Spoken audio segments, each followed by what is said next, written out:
Hello నమస్తే అండి Aadab. This is హరిత కళ and I'm an emotional wellness coach. ఒకసారి ఒక పాప, చిన్న పాప మంచి డ్రాయింగ్ గీసిందండి. చాలా బావుండింది. తనకు అనిపించింది వావ్! ఇది మా నాన్నకి చూపిస్తే ఎంత బావుంటుందో అని. తనేం చేసింది వాళ్ళ నాన్న చుట్టూ తిరుగుతూ నాన్న, నాన్న పెయింటింగ్, నాన్న పెయింటింగ్, నాన్న పెయింటింగ్ అంటుంది. బట్ అన్‌ఫార్చునేట్‌లీ నాన్న కొంచెం వర్క్‌లోనో, లేకపోతే మొబైల్‌లోనో, లేకపోతే ఇంకో డిస్ట్రాక్షన్‌లోనో బిజీ ఉన్నాడు. ఆయన వినలేదు, పట్టించుకోలేదు. పాప వెయిట్ చేసి, వెయిట్ చేసి, వెయిట్ చేసి ఎప్పటికన్నా నాన్న డెస్క్ మీద పెడితే చూస్తాడు గదా! అని డెస్క్ మీద పెట్టి వెళ్ళిపోయింది. కానీ ఆయన గమనించకుండా ఫైల్ మీద ఫైల్, ఫైల్ మీద ఫైల్ పడి ఆ పెయింటింగ్ కాస్త కిందకి వెళ్ళిపోయింది.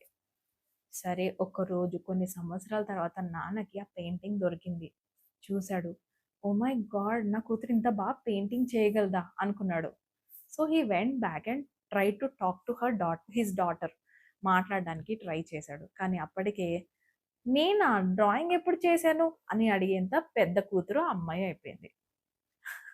This is just a story. కానీ ఇలా మన పిల్లల దగ్గర మనం ఈరోజు వాళ్ళకి కావాల్సిన లవ్, కేర్, అటెన్షన్ ఇవ్వకపోతే వాళ్ళు కొన్ని సంవత్సరాల్లో beautiful habit, stress release technique అక్కడే వదిలేయొచ్చు. Yes or no?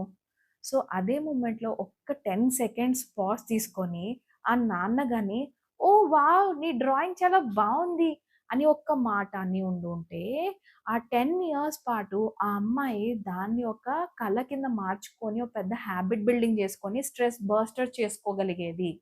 Instead of waiting లేదా instead of giving up her habit. Yeah! ఇలా మన పేరెంటింగ్‌లో చాలా సార్లు వాళ్ళకి కావాల్సిన అటెన్షన్ ఇవ్వాల్సిన టైంకి ఇవ్వకపోవటం వల్ల జరిగే డ్యామేజ్ చాలా జరిగుంటుంది మన పిల్లల్లో. Yes or no?